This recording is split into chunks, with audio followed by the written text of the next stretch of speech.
Muito bom dia, muito bom estar com vocês mais uma vez aqui no canal Paz e Bem.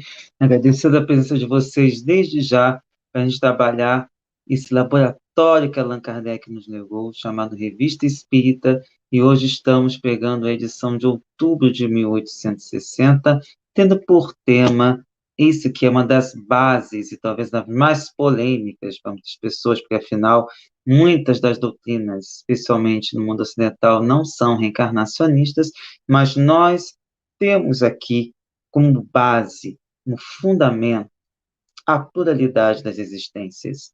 Basicamente, o mesmo espírito encarnando em diversas personalidades ao longo da sua jornada.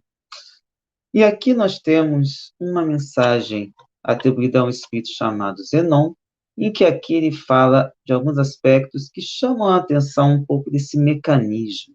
Quer dizer, se você não conhece, vai passar a conhecer um pouquinho mais, e é claro, fica sempre o convite para vocês estudarem conosco nos vídeos anteriores, em que nós aprofundamos esse tema nas outras obras que Kardec nos levou também, especialmente as obras chamadas fundamentais, o Livro dos Espíritos, o Livro dos Médiuns, o Céu e o Inferno, o Evangelho segundo o Espiritismo e a Gênese. E aí nos diz o Zenon.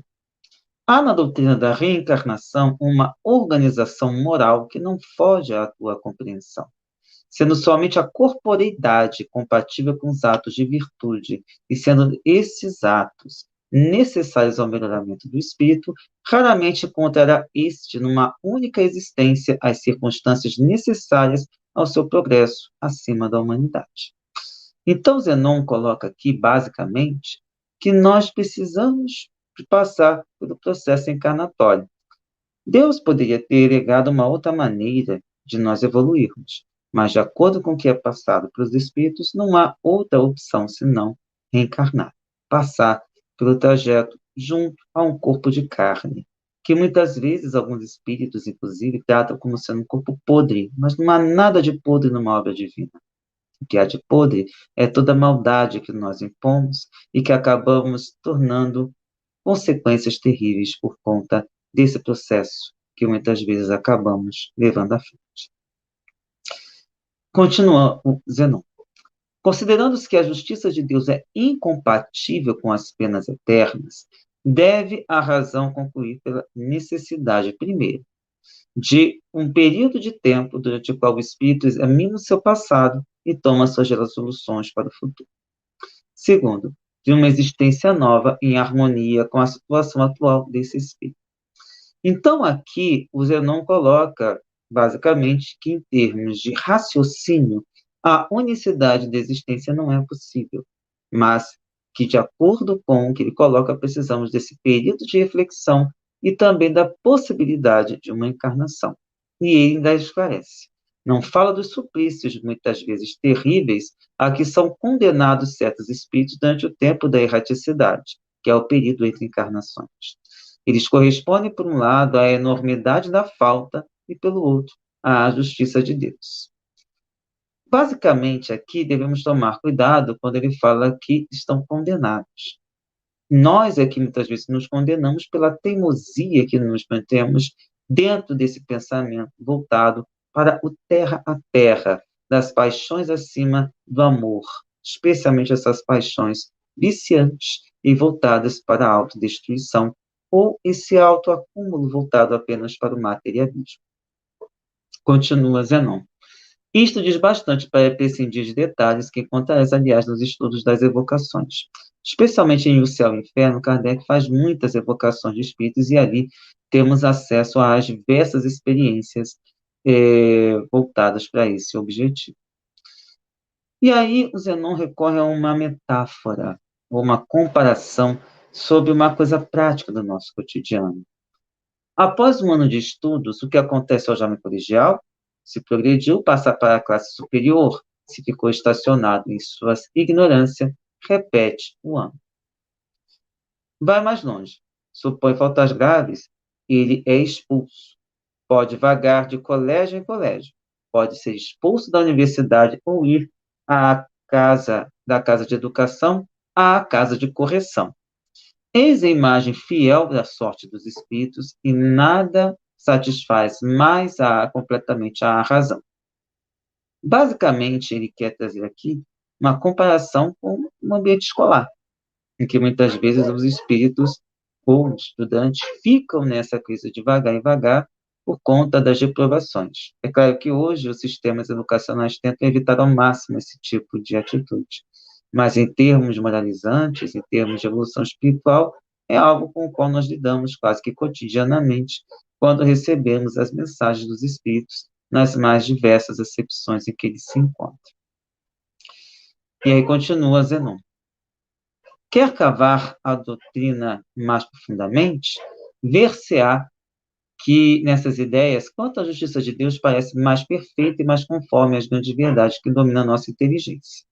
No conjunto, como nos detalhes, há nisso algo de tão empolgante que o espírito que começa a iniciar-se fica como que iluminado.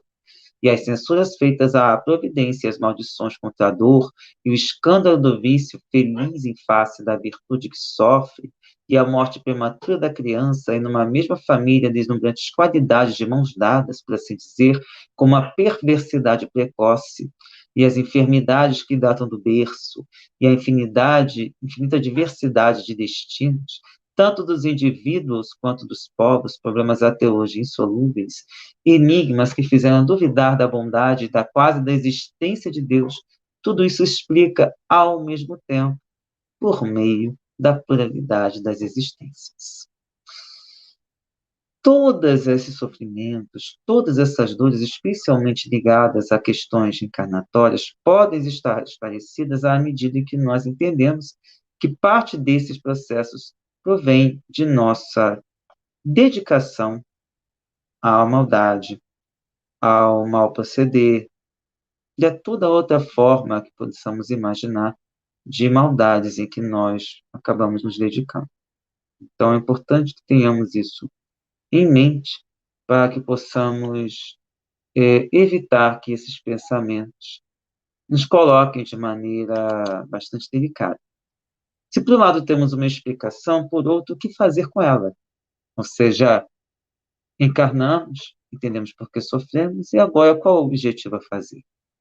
Infelizmente, da parte, especialmente do movimento espírita federativo, um movimento mais voltado para essa visão direitista, acha que tudo é natural, que esse sofrimento é natural, que as dores são naturais, quando na verdade não são.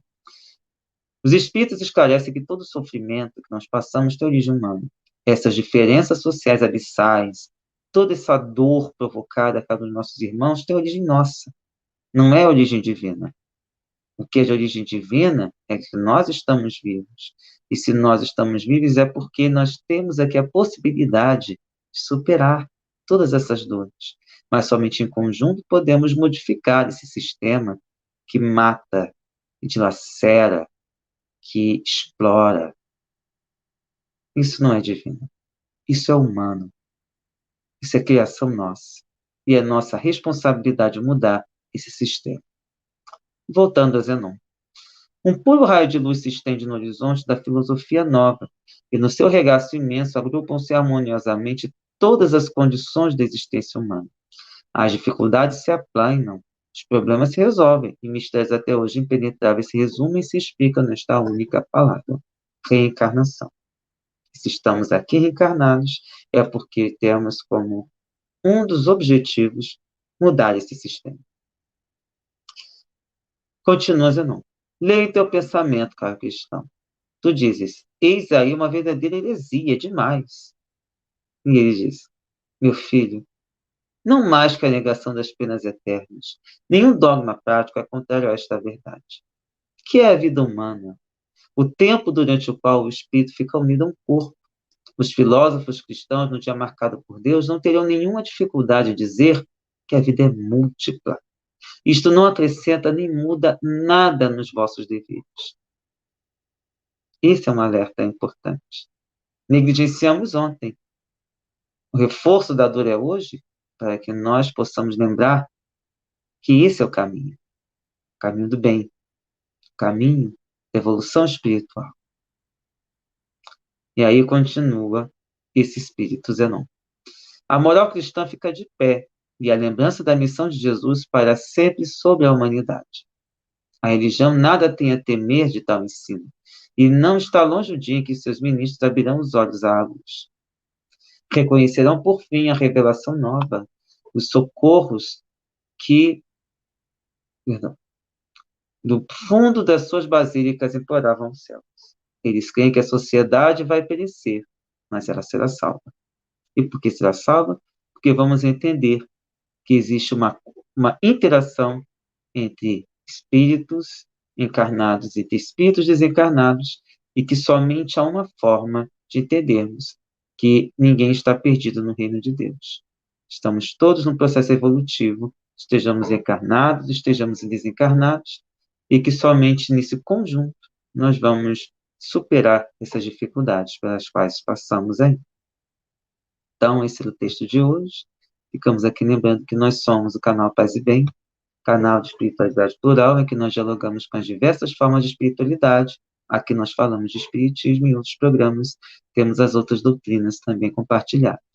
Ainda dentro do âmbito do espiritismo, temos Carla Pavão, que fala um pouco antes de mim, às 6 da manhã, e com um diálogo com outras formas de espiritualidade no programa Paz e Bem, aos sábados do Hora Encontro, trazendo também as suas boas palavras para um bom dia, fazendo aqui reflexões também do âmbito do espiritismo. E nós aqui somos o Sejus, coletivo de estudos espiritismo e justiça social, que trabalha com a visão espírita dentro de uma abordagem progressista. Nós estudamos em diversos grupos de WhatsApp diariamente, e ali nós temos a possibilidade de trabalhar mais afim todas essas formas de espiritualidade, melhor, todas as questões envolvidas com livros escolhidos democraticamente, além de um outro grupo que estudamos profundamente Kardec, e outros que estudamos relações étnico-raciais, questões de diversidade sexual e outros sobre esperança. Dessa forma, vamos tentando contribuir para trazer a justiça social para o planeta, estudando e procurando maneiras práticas de como realizar isso. A gente conta com o seu apoio. Se quiser, por favor, curta, compartilhe, se possível, colabore financeiramente com o canal Paz e Bem por meio da assinatura solidária. Já no Sejus, às terças-feiras, nós temos uma live em que nós estudamos um capítulo do livro escolhido democraticamente pelo grupo. E mais para todo mundo. Um forte abraço, um beijo enorme no coração de cada um de vocês. E até a próxima. Tchau, tchau.